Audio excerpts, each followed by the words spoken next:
Satgas COVID-19 Provinsi Bali, Saudara, mengklaim kenaikan kasus COVID-19 di Bali dipicu oleh upacara adat dan kebijakan work from Bali. Menurut Satgas, sejak beberapa hari terakhir, kasus positif COVID-19 di Bali kembali meningkat. Hingga kini jumlah kasus positif kembali di 3 digit angka. Hal ini terjadi diduga karena adanya kegiatan work from Bali hingga upacara keagamaan.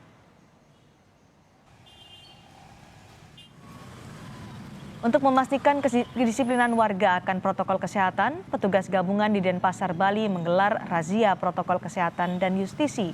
Dalam waktu kurang dari 2 jam menggelar operasi, tim gabungan berhasil menjaring 30 orang pelanggar protokol kesehatan. 30 orang yang terjaring dalam operasi justisi itu, salah satunya adalah warga negara asing yang juga tidak menggunakan masker. Dari ke-30 orang pelanggar, 21 orang diberi sanksi denda dan 9 orang diberi sanksi pembinaan.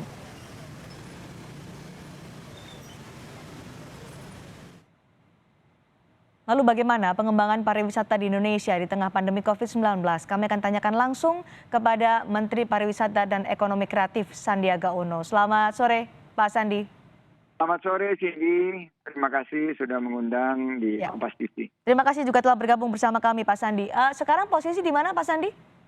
Kami sedang di Borobudur Highland di Kabupaten Purworejo, Provinsi Jawa Tengah, dan kami sedang mengecek kesiapan protokol kesehatan di destinasi super prioritas Borobudur, terutama dari segi kesiapan kita menghadapi peningkatan kasus COVID-19, agar tentunya seluruh elemen di sektor pariwisata dan ekonomi kreatif melakukan adaptasi dengan pemberlakuan PPKM yang diperketat. Tentunya kita harus berkoordinasi agar ikut berpartisipasi untuk menekan penularan COVID-19.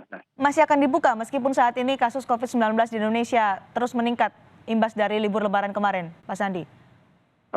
Kita sudah memberikan arahan secara tegas kepada pemerintah daerah dan juga destinasi wisata dan sentra ekonomi kreatif agar disesuaikan dengan PPKM skala mikro jika tentunya situasi ada dalam zona merah dan kuning dan hanya dibuka jika memungkinkan dan berada di zona hijau.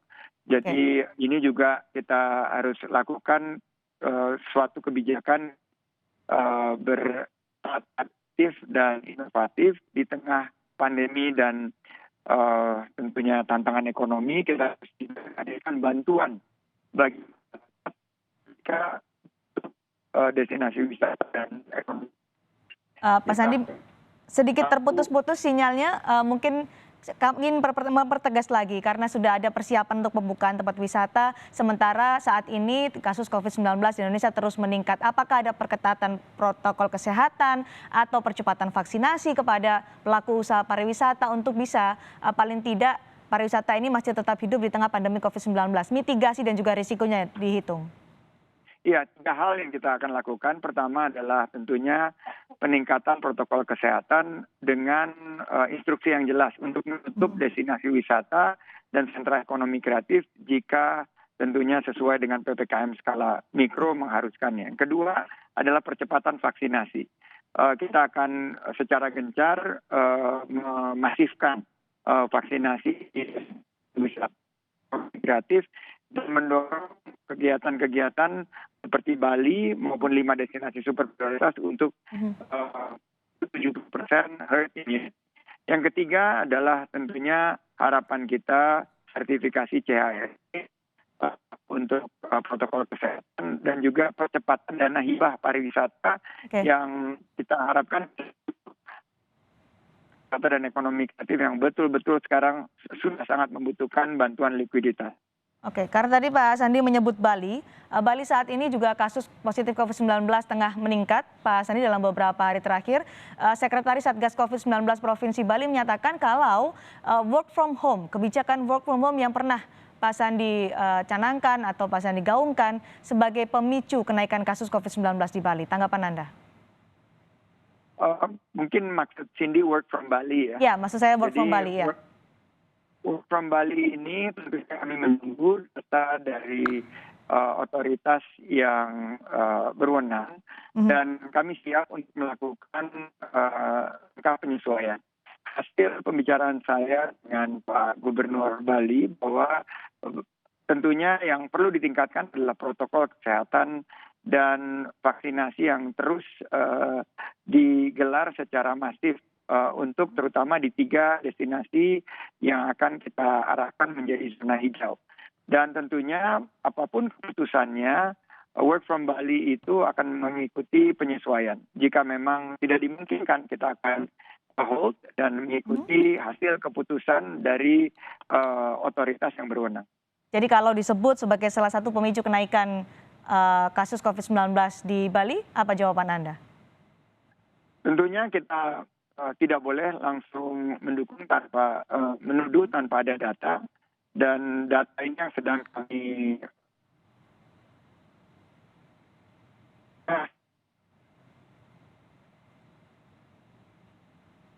Oke, Pak Sandi, kami mohon maaf ada sedikit gangguan komunikasi dengan Pak Sandiaga Uno yang saat ini berada di Magelang, Jawa Tengah, di kawasan wisata Borobudur. Kami tadi menanyakan terkait dengan anggapan dari Sekretaris Satgas COVID-19 Provinsi Bali yang menyatakan bahwa work from Bali memicu lonjakan kasus COVID-19 di Provinsi Bali.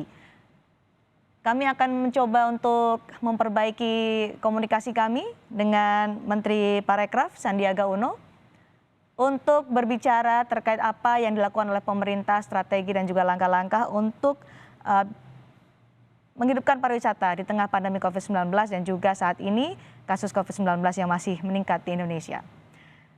Dan saudara, Satgas COVID-19 Provinsi Bali memang mengklaim kenaikan kasus COVID-19 di Bali dipicu oleh upacara adat dan kebijakan work from Bali. Menurut Satgas, sejak beberapa hari terakhir, kasus positif COVID-19 di Bali kembali meningkat. Hingga kini jumlah kasus positif kembali di 3 digit angka. Hal itu terjadi diduga karena adanya kegiatan work from Bali hingga upacara keagamaan.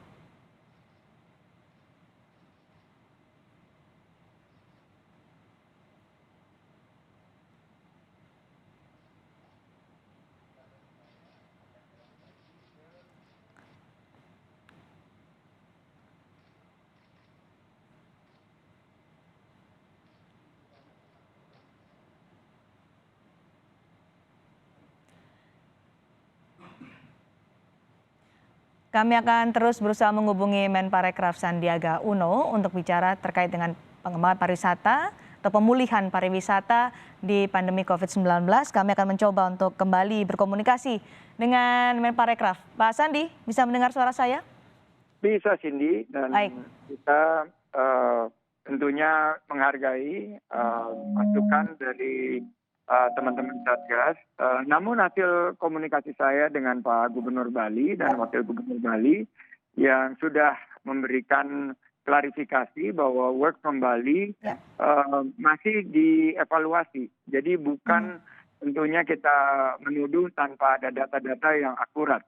Jadi dari hasil work from Bali yang kami lakukan semenjak kuartal pertama, alhamdulillah selama ini kami bisa menekan penularan COVID-19 di lingkungan Kemenparekraf. Namun justru dari daerah lain maupun dari Jakarta sendiri yang kami menemukan tambahan kasus di Kemenparekraf yang akhirnya kami menerapkan work from home 100% mulai minggu ini. Jadi kami apresiasi masukan dari Satgas COVID-19 Bali.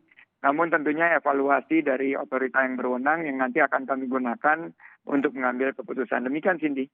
Ya, baik, work from Bali dievaluasi karena lonjakan kasus COVID-19. Pak Sandi, apakah dengan lonjakan kasus COVID-19 di Bali ini membuat rencana untuk membuka kembali pariwisata Bali pada bulan Juli ini akan batal lagi atau dievaluasi dan mundur? Kita akan terus evaluasi, tentunya salah satu prakondisi yang diperlukan untuk Bali dibuka kembali adalah keadaan COVID yang lebih kondusif baik dalam negeri maupun secara internasional. Hari ini keadaan COVID dalam negeri tidak dalam kondisi baik. Jadi tentunya kita akan terus evaluasi dan lakukan koordinasi di level menteri sebelum nanti akan diambil keputusan pada saat keadaan COVID sudah lebih melandai. Jadi akan dievaluasi artinya tidak mungkin dibuka pada bulan Juli ini? Tentunya kita harus melihat keadaan karena data ini berubah-ubah dalam angka hitungan hari dan minggu. Jadi kesiapan ini terus kita tingkatkan, vaksinasi terus kita masifkan, Oke. testing tracing terus kita perluas dan ditingkatkan. Namun keputusan pembukaan kembali Bali harus disesuaikan dengan keadaan COVID baik di Provinsi Bali, di secara nasional maupun internasional. Oke, selain Bali tapi ada juga beberapa lokasi wisata yang ditutup sementara. Apa langkah-langkah antisipasi dari pemerintah karena banyak juga mereka yang bergantung pada sektor pariwisata untuk hidup, Pak Sandiaga? Betul sekali, ada 34 juta masyarakat Indonesia menggantungkan penghidupannya di sektor pariwisata dan ekonomi kreatif. Tentunya ini butuh langkah-langkah cepat dari pemerintah yang berpihak dan berkeadilan. Jika kita menutup tempat pariwisata dan sentra ekonomi kreatif, kita harus segera hadirkan bantuan langsung, baik itu bantuan langsung tunai maupun dana hibah pariwisata dan ekonomi kreatif yang bisa membuat mereka mampu bertahan di situasi yang sangat sulit ini. Itu ada 3 langkah yang tadi Anda sebutkan di awal. Konkretnya Pak Sandi, kapan itu akan kemudian diberikan, didistribusikan kepada mereka yang bergantung pada sektor pariwisata? Karena sektor pariwisata ini sudah terpengaruh atau terdampak sejak pandemi ini ada pada tahun 2020 lalu. Artinya sudah 1,5 tahun industri pariwisata terdampak pandemi COVID-19. Baik, jadi kami akan percepat, kami akan akselerasi dan masukan yang kami terima sektor ini sudah dalam keadaan yang sangat mengkhawatirkan. Oleh karena itu, untuk menghindari kerusakan permanen, maka kami akan akselerasi, percepat realisasi bantuan-bantuan likuiditas maupun dana hibah pariwisata yang selama ini sudah dalam proses finalisasi. Ada waktu tertentu yang mungkin secara terukur ini bisa didistribusikan, bisa diwujudkan dari rencana yang Anda sebutkan tadi, Pak Sandi? Kita harapkan di kuartal ketiga ini bisa direalisasikan. Kita ada di minggu-minggu terakhir di kuartal kedua. Kita harapkan ada sense of urgency, ada satu semangat gerak cepat dari lintas kementerian, termasuk juga dari teman-teman di Komite Pemulihan Ekonomi Nasional yang akan menyediakan pendanaannya untuk program-program pemulihan dan program-program hibah serta bantuan sosial. Kalau dengan perakselerasi atau proses percepatan vaksinasi untuk pelaku usaha pariwisata, Pak Sandi, progresnya sejauh ini? Progresnya sudah mencapai tahap final. Kami sudah menerima data-data dari pemerintah daerah, kabupaten, sampai saat ini sudah hampir 90% yang memasukkan data. Oleh karena itu, begitu dana tersedia, kita akan luncurkan program tersebut. Namun sudah ada yang masuk, seperti untuk program bantuan insentif pemerintah dan untuk bantuan nakes, ini akan segera kita eksekusi di minggu-minggu terakhir bulan Juni ini. Itu untuk proses vaksinasi. Tapi saya juga mendengar bahwa Pak Sandi sempat menyatakan wacana atau rencana Bali akan menjadi salah satu destinasi wisata berbasis vaksinasi. Mungkin bisa dijelaskan lebih detail soal ini, Pak Sandi? Ya, Cindy, sebagai salah satu bentuk inovasi dari produk wisata yang kita ingin kembangkan untuk juga menarik kunjungan wisatawan ke Bali adalah wisata berbasis vaksin. Tapi tentunya ini mengacu kepada situasi COVID terkini.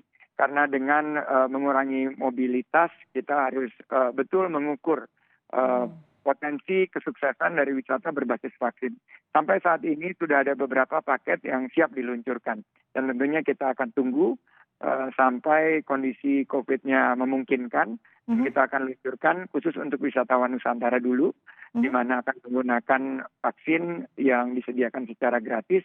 Namun paket wisatanya ini yang disesuaikan dengan kebutuhan permintaan dari para wisatawan Nusantara. Yang kedua, untuk wisatawan mancanegara, kita akan menggunakan skema vaksin gotong royong yang nanti akan disediakan oleh teman-teman BUMN.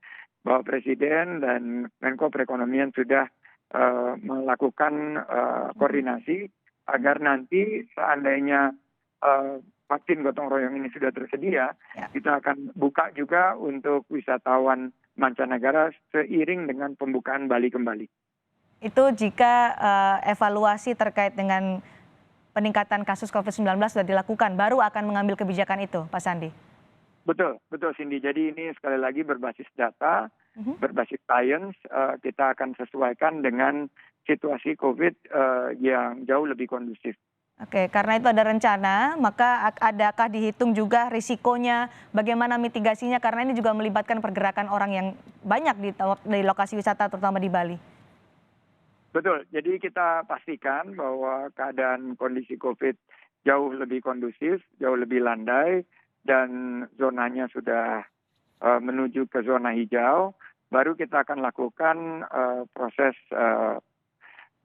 pariwisata berbasis vaksin ini, di mana kita harapkan semua wisatawan yang berkunjung ke Bali atau destinasi super prioritas melakukan vaksinasi baik sebelum keberangkatan maupun Oke. pada saat kedatangan. Baik, terakhir Pak Sandiaga Uno sebagai Menteri Parekraf, apa yang ingin Anda sampaikan kepada pelaku usaha yang saat ini sedang menunggu kebijakan Anda untuk tetap bisa bertahan di tengah pandemi COVID-19? Tetap terapkan protokol kesehatan secara ketat dan disiplin. Kita perluas menjadi 5M, kurangi mobilitas, pantau situasi terkini sesuai dengan arahan pemerintah dan Satgas COVID setempat. Dan mari sama-sama kita wujudkan program dana hibah pariwisata dan bantuan pemerintah yang tentunya berkeadilan dan mampu menjangkau masyarakat yang membutuhkan. Baik, terima kasih Menparekraf Sandiaga Uno telah bergabung bersama kami di Kompas Petang hari ini. Terima kasih Pak Sandi.